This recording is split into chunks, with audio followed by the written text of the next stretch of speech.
Heavy ফাটাফাটি, কারণ ওটা নেপাল। কোনটা নেপাল? এই যে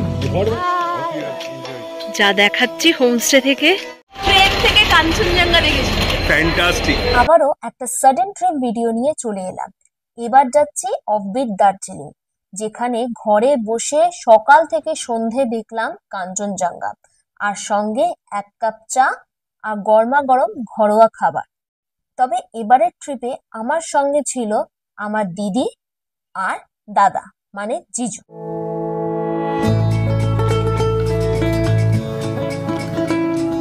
নমস্কার, আমি Esha. Welcome to my blog confused wanderlust. আর আমাদের ডেস্টিনেশন ছিল রঙ্গারুল, একটা অফবিট দার্জিলিং। ঘড়িতে এখন বাজে 8:30। আমি অনলাইন অ্যাপের মাধ্যমে গাড়ি বুক করে বেরিয়ে পড়ি। আপাতত গন্তব্য শিয়ালদা স্টেশন। কথা ছিল দিদি আর সায়নদার সাথে 9:30টার মধ্যে শিয়ালদা স্টেশনে দেখা করব, কিন্তু যেহেতু আমার লেট করার কিন্তু স্বভাব আছে, তাই আমি চিন্তায় ছিলাম আদেও 9:30টার মধ্যে পৌঁছাবো নাকি।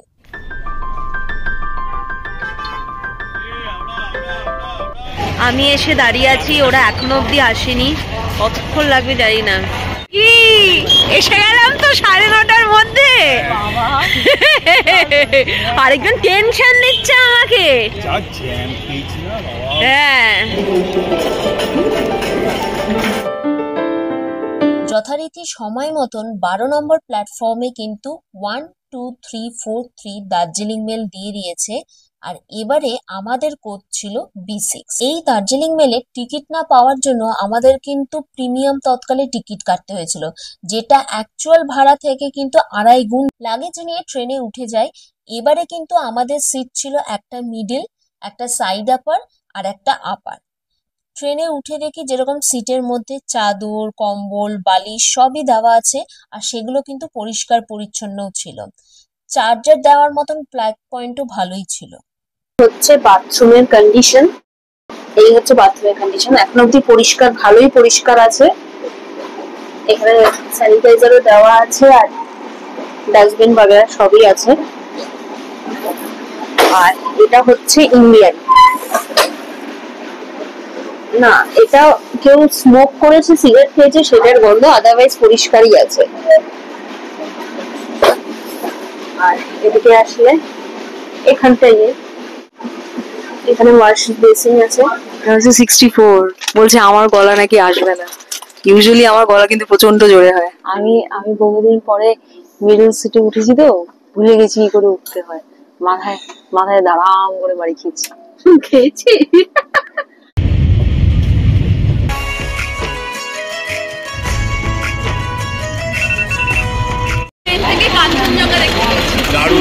ট্রেনটা 15 মিনিট মতন লেটে পৌঁছালো। এদিকে এনজিপি স্টেশন রেনোভেশন চলছে বলে দার্জিলিং বা গ্যাংটক যাওয়ার যে শেয়ার গাড়ি বা রিজার্ভ গাড়ি, সেগুলো কিন্তু পার্কিং থেকে অনেকটা দূরে রাখা হয়, যার ফলে অতটা দূরে কিন্তু লাগেজ নিয়ে যেতে হলো। লাকটা এতটা ভালো ছিল যে জীবনে প্রথমবার এনজিপি থেকেই ক্লিয়ার কাঞ্চনজঙ্ঘা দেখতে পেলাম। যাই হোক, পার্কিং এ দৌড়াদৌড়ি করে একটা গাড়ি ঠিক করলাম হোমস্টে যাওয়ার জন্য। তবে বলেছি যে মিরিক আর লেপ্চা জগৎ হয়ে যেন হোমস্টে যাই। টার্নিংটা দেখ একবার।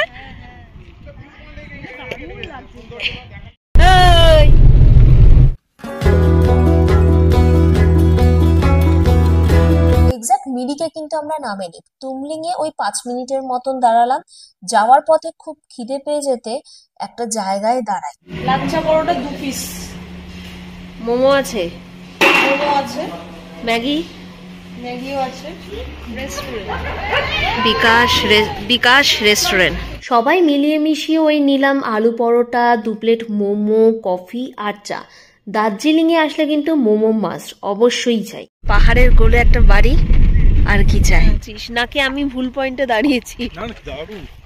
এটা ভালো, কিন্তু এখন আমরা দাঁড়াইছি কোথায়? দাঁড়াইছি ভুলভাল কোথাও একটা হিমালয়ের কোলে কোথাও একটা দাঁড়িয়ে গেছি। এই তো গোপালধারা, আর একটু এগোলেই গোপালধারা পাহাড়ে। ব্রেকফাস্ট সেরে এবার নেক্সট পয়েন্ট হচ্ছে গোপালধারা টি গার্ডেন। এই গোপালধারা চা বাগান সেটা স্পেশালিটি হচ্ছে এর পাহাড়গুলো কিন্তু গোল দেখতে। এই স্পটে আশেপাশে কিন্তু কিছু হোমস্টেও আছে। স্প্রিং মুন ড্রপ আর এই গোপালধারা টি গার্ডেনে অনেক রকমের চা পাওয়া যায়, যেমন ব্ল্যাক টি, গ্রিন টি, হোয়াইট, ওলং, পার্ল টি। এইদিকে বেশিরভাগই চায়ের দাম হচ্ছে 150 টাকা থেকে 250 টাকা, খুব কম, একদম অল্প অ্যামাউন্ট গুলোর কথা বলছি। प्रथम का है ठीक है। स्प्रिंग सीजन आप अच्छा लगा तो ले सकता है पैकेट है। আচ্ছা, একটা চা পাতা নিলাম, সায়নদা দিল, আর সায়নদারাও দুটো চা পাতা নিয়েছে। এটা গোলপাহাড় চায়ের দোকান। আশেপাশে আরো অনেক চায়ের দোকান আছে যদিও, তবে এটাতেই সব থেকে বেশি ভিড় ছিল। দাম ওই 1500 টাকার থেকে শুরু। সেকেন্ড ফ্লাশ, এটা সেকেন্ড ফ্লাশ, এটা ফার্স্ট ফ্লাশ ব্ল্যাক টি। আমি নিলাম এক কাপ ফার্স্ট ফ্লাশ ব্ল্যাক টি, যেটার দাম ছিল হচ্ছে 100 টাকার মতো। কারণ ওটা নেপাল। কোনটা নেপাল? এই যে ঘর বাড়ি দেখছি, এটাই তো সীমানা view point, Nepal, Indo Nepal border. The place. Nepal বলতে আশা করি বুঝতে পেরেছেন, এটা সীমানা ভিউ পয়েন্ট, মানে ইন্দো নেপাল বর্ডার। আসলে এই মিরিক রোডে যত কটা স্পট আছে তার মধ্যে থেকে আমাদের কাছে এই স্পটটা সব থেকে বেস্ট লেগেছে। আর তার উপরে উপরে পাওনা ছিল আমাদের কাঞ্চনজঙ্ঘা দেখতে পাওয়া। সীমানা ভিউ পয়েন্টে অনেকক্ষণ থাকার পর আমরা রওনা দিলাম লেপচা জগতের দিকে। এটা লেপচা জগৎ। লেপচা জগৎটা আমরা গাড়ি থেকেই দেখলাম। আমার তো আগেই দেখা ছিল, তাই আমি আর নামিনি। তবে দিদি আর সায়নদার কিন্তু প্রথমবার, কিন্তু তবু ওরাও নামেনি, বেলা অনেক হয়ে গেছিল বলে। এবার আমাদের হোমস্টে যাওয়ার পালা। এই হোমস্টেটা দার্জিলিং এর খুব কাছে, প্রায় 12 কিলোমিটার দূরে, আর এনজিপি থেকে 80 কিলোমিটার দূরে। যাচ্ছি রঙ্গারুম, তবে ওখানকার লোকালরা কিন্তু বলে রংরুম। যাওয়ার সময় ঘন জঙ্গল দিয়ে গেলাম। শুনেছি এই জঙ্গলের নামটা নাকি সেঞ্চেল ফরেস্ট বলে, আর এখানে অনেক বন্য পশু পাখিও পাওয়া যায়। শুনেছি এই রঙ্গারুম গ্রাম নাকি একটাকালীন বেস্ট টুরিস্ট ডেস্টিনেশন ছিল, কেন কি লিজেন্ডারি মাউন্টেনিয়ার টেনজিং নরওয়ে শেরপা রঙ্গারুম ট্রেক শুরু করেছিল। এবার বলে কেউ যদি সোলো ট্রিপ আসে বা শেয়ার গাড়িতে আসে তাহলে কি করে আসতে পারবে, বা রিজার্ভেও যদি আসে, আগে এনজিপি স্টেশন বা শিলিগুড়ি থেকে চলে যান জোরবাংলা শেয়ারে, তারপর ওখান থেকে চলে যান 3rd মাইল, তারপর ওখান থেকে আপনারা রিজার্ভ করে আসতে পারেন। আমরা পুরোটাই রিজার্ভ করে গেছিলাম, আর আমাদের সাইট সিন করিয়ে নিয়ে গেছিল বলে আমাদের পড়েছিল হচ্ছে 3000 টাকা। আপনার নাম্বারটা, ফোন নাম্বারটা একটু বলুন। हेलो, ओला गोदगरी मेरा नाम है। Mobile number 9593431655। ঠিক আছে, থ্যাংক ইউ, খুব ভালো গাড়ি হিসেবে, ভালো, থ্যাংক ইউ।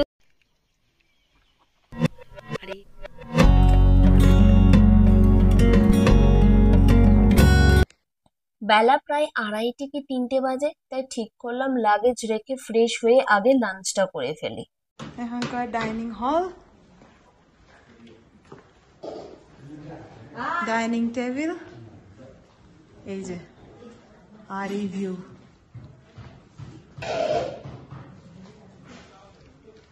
এই ভিউ দেখতে দেখতে খাবো।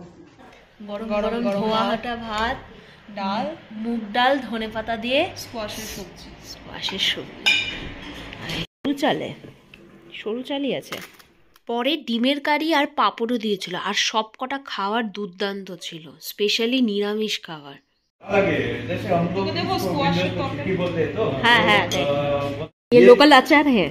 लोकल अचार है, ये फीलिंग है, और वो बोलता है ये दोनों सेम ही है ना? नहीं, दोनों अलग अलग। ये अलग है।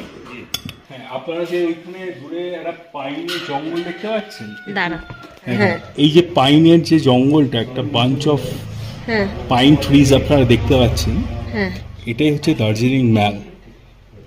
তো রাঙ্গারুম এক্স্যাক্টলি অপোজিট দার্জিলিং এ। এই যে এরিয়াটা দেখছেন, এখানে হচ্ছে পার্কিং জোন।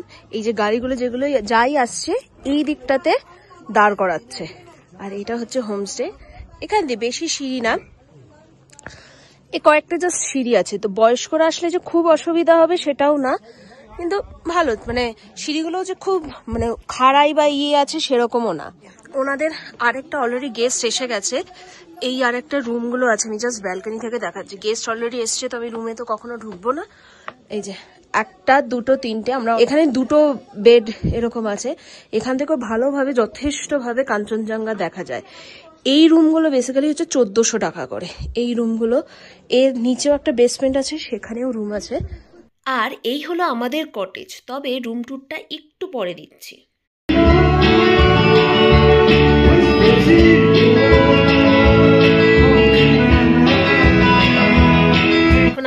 এখন বাজে ঠান্ডা, খিদে পেয়েছে। হ্যাঁ 9টা বাজে ঘড়িতে। আছে জানি চিকেন আছে, ভাত আছে, বাকিটা গিয়ে দেখি কি কি আছে। বসলাম খেতে। আমরা বুক করেছিলাম থাকা খাওয়া নিয়ে, যেখানে খাওয়ার মধ্যে আমাদের ছিল লাঞ্চ, বিকালে স্ন্যাক্স ছিল, তার সাথে চা, রাতে ডিনার আর পরের দিনের ব্রেকফাস্ট।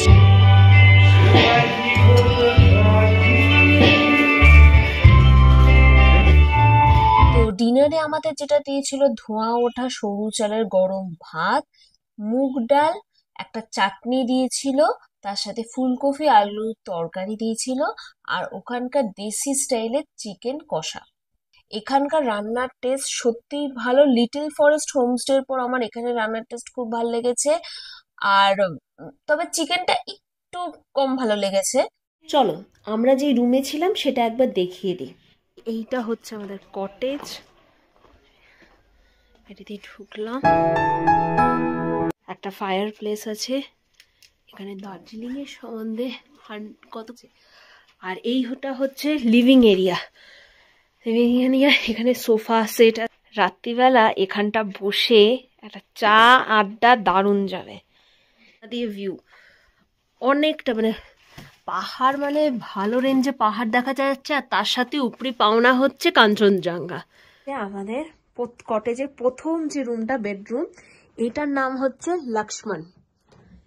এরকম সাইজ বেড আছে, দুজন হয়ে আরেকজন ছোট্ট কেউ বা 3 জন রোগা আরামসে হয়ে যাবে।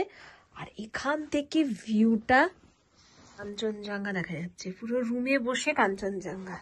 এইটা হচ্ছে আরেকটা রুম, ওটার লাইটটা তখন জ্বালাইনি, এটা লাইট জ্বালিয়ে দিয়েছি। এই কটেজের এই রুমটার নাম হচ্ছে হরিমায়া। দেখুন বেশ ওয়েল ফার্নিশ, ওয়েল ডেকোরেটেড আছে, ডেকোরেশন।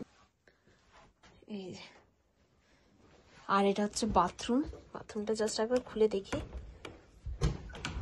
বাহ ভালোই। এটা হচ্ছে বাথরুম, নিয়ে বসে। হ্যালো, এখন আমরা সবাই মিলে ব্রেকফাস্ট করতে যাবো। 9:40 বাজে।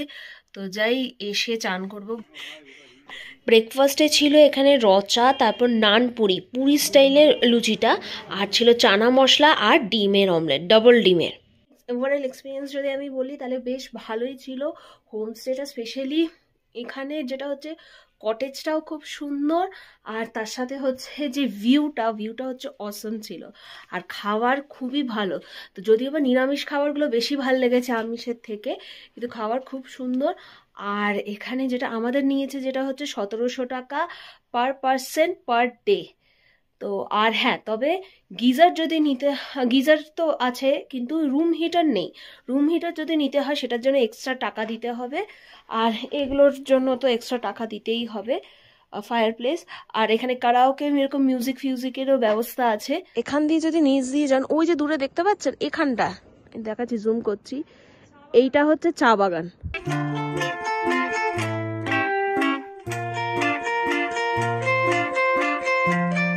बहुत अच्छा लगा आप लोगों से मिलके। हाँ, तो एग्जैक्ट अगर आप ये यहाँ का लोकेशन अगर बता देते। Third mail. हाँ, थर्ड मेल कांचनजंगा। हाँ बोलिए। 4 किलोमीटर डाउन है। हाँ, वहाँ से आप लोग सीधा पहुँच जाएंगे। बहुत अच्छा लगा। Thank you. हाँ हाँ, ঠিক। নেক্সট ভিডিওতে থাকছে হচ্ছে দার্জিলিং এর একটা দারুণ হোটেলের খোঁজ আর কিছু শপিং।